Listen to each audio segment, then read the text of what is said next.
নমস্কার, আমি আছি বর্তমানে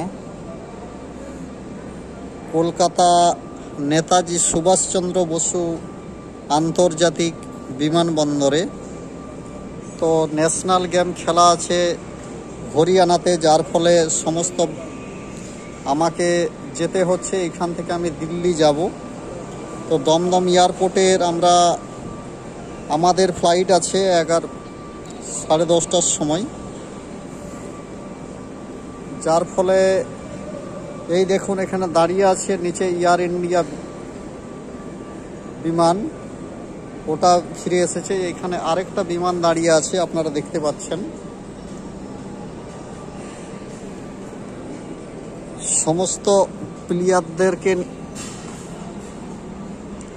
এই হচ্ছে দমদম এয়ারপোর্টের ছবি।